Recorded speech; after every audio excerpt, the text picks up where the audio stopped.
Assalamualaikum warahmatullahi wabarakatuh. Masih bersama saya Suwandi di channel Budidaya Ikan Gabus. Masih menjawab pertanyaan-pertanyaan seputar budidaya ikan gabus ya. Bagi yang mau tanya langsung cek di 0816658779 ya. Pertanyaan yang pertama dari Bapak Indro, ini yang ada di Solo ya. Salam sukses Pak Suwandi, saya selalu ikuti channel Dunia Ikan Gabus sampai hari ini ya. Terima kasih sekali ilmunya yang sangat bermanfaat sehingga saya dari awalnya tidak bisa budidaya ikan gabus, sekarang sudah budidaya ikan gabus ya. Semoga Pak Suwandi diberikan kesehatan dan panjang umur ya. Terima kasih atas doanya Mas, amin ya. Yang ingin saya tanyakan untuk proses pembenihan, kenapa harus menggunakan kutu air Pak? Apakah makanan yang lain tidak bisa digunakan untuk larva ikan? Mohon pencerahannya Pak Suwandi. Jadi kenapa kok kutu air? Sekarang dalam proses budidaya, pakan untuk larva itu kan banyak juga produknya. Tetapi memang saya tidak pernah mengatakan produk yang lain tidak bagus, tidak. Tetapi produk yang lain itu selain kutu air itu kurang bagus ya. Kenapa saya katakan demikian? Dan kenapa kok harus kutu air? Kita belajar dari alam ya. Kita belajar dari alam dan saya sudah banyak sekali melakukan penelitian di situ. Kita lihat aja alam sekitar kita ya, dan itu sudah mengajarkan ilmu perikanan kepada kita. Saat musim kemarau datang, kemarau berbulan-bulan, persawahan kering, sungai-sungai pada kering, rawa-rawa yang tidak terlalu dalam itu kering. Setelah kering beberapa bulan memasuki musim kemarau, kemudian tiba-tiba masuk musim penghujan datang. Kemudian di persawahan, di perairan umum, di sungai-sungai, semuanya menggenang air. Apa yang terjadi? Di perairan umum itu setelah 1 minggu sejak air menggenang, yang muncul adalah kutu air. Yang muncul adalah kutu air. Alam sudah menyediakan semua itu, mempersiapkan semua itu. Sang pencipta memberikan makanan buat larva-larva ikan.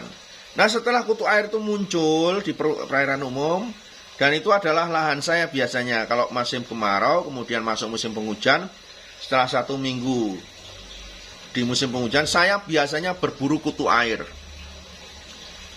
Ya, karena apa? Waktu berburu kutu air di perairan umum itu hanya ada 3-4 hari setelah dia keluar itu. Cukup banyak sekali.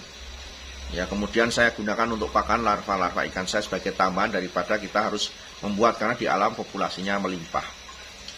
Nah, setelah di alam itu muncul kutu air, apa yang terjadi kemudian? Ikan wader menetas, ikan melem menetas, ikan sepat menetas, ikan betik menetas. Ya, ikan uceng menetas, ikan gabus pun menetas. Ikan nila pun menetas di perairan umum. Semua ikan yang ada di alam ini saat musim penghujan terjadi mijah, pemijahnya banyak sekali. Ya, di perairan umum banyak ikan-ikan kecil-kecil bertebaran. Kenapa? Itulah kemurahan Sang Pencipta, bahwa pada saat makanan sudah disediakan untuk larva-larva yang baru menetas itu. Kemudian apa? Setelah larva itu menetas, 1 minggu kemudian sejak menetas kutu air dan larva-larva itu sudah makan kutu air, 1 minggu kemudian kutu airnya tidak ada lagi di perairan umum. Yang ada adalah ikan yang larva tadi sudah mulai membesar dan sudah bisa makan selain kutu air.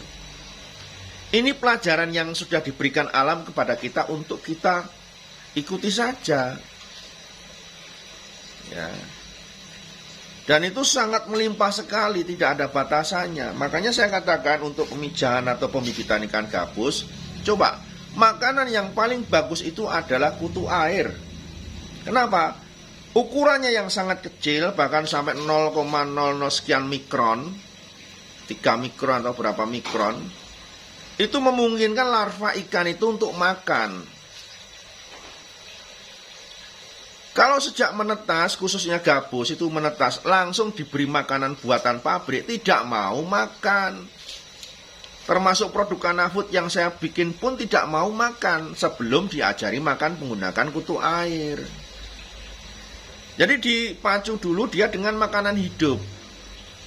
Dan kutu air itu bentuknya kan butiran, kecil-kecil butiran, hewan hidup kecil-kecil. Yang memungkinkan semua larva ikan itu mendapatkan bagiannya satu. Sehingga apa? Larva dengan produksi makan menggunakan kutu air ukurannya hampir rata-rata sama. Coba kita lihat ikan gabus di perairan umum itu yang menetas itu banyak itu. Apakah ada yang besar kecil? Enggak ada. Semua rata-rata sama. Satu rombongan itu besarnya sama karena semua mendapatkan bagiannya. Tetapi kalau larva ikan apapun itu menetas dikasih cacing sutra, bagi larva yang kuat itu untuk menarik-narik atau memotong badan cacing itu, ya itu dia dapat bagian yang paling banyak. Dan cacing sutra itu besar kecil. Yang larva makannya kenceng, sudah bisa makan, badannya bertumbuh menjadi agak gede, kemudian dia mendapatkan bagian cacing sutra yang lebih gede juga, makanya besar kecil ukurannya. Ya, ini sudah kita adukan penelitian yang cukup lama. Jadi kalau memberi makan larva ikan gabus kok langsung pakai cacing sutra, bisa dipastikan tingkat kehidupannya tidak tinggi, tidak mencapai 90%. Yang besar-besar, yang kecil-kecil, yang mati-mati. Makanya saya sarankan kepada teman-teman pemirsa, ya terutama mitra pembenihan, kutu air itu pokok, wajib. Makanya kenapa kok kalau kutu airnya belum ada, induknya belum kita kirim. Kenapa? Banyak kejadian. Pada saat sudah menetas 5 pasang, 6 pasang, kutu airnya nggak ada. Larvanya hidup lalu mati. Ya untuk mendapatkan hasil yang maksimal, ikuti saja yang sudah kita arahkan. Ya. Dan kutu air itu memang wajib Pak. Jadi kenapa harus kutu air? Ya memang wajib kalau bagi kita yang menetaskan. Ikan apapun lah itu. Tidak hanya ikan gabus saja. Semua jenis ikan yang pada saat dia menetas kemudian larva itu sudah mulai bergerak, itu makanan yang paling bagus menurut saya adalah kutu air. Dah, nggak usah ditawar-menawar. Kenapa? 90% dari hasil pembenihan kutu air itu, larva yang diberi makan kutu air, larvanya nanti pada saat umur 1 bulan ukurannya hampir rata-rata sama. 1 minggu pertama itulah pokok pertumbuhan larva yang paling bagus. Dan makanan itu menentukan pertumbuhan larva itu di 1 minggu pertama. Kalau 1 minggu pertama sudah makanannya kurang, dan nanti hasilnya pasti tidak maksimal. Ya. Oke ya teman-teman, bagi yang pembibitan ikan gabus khususnya ikut mitra dengan CV Miniature Lestari, kutu airnya diperbanyak. Ya.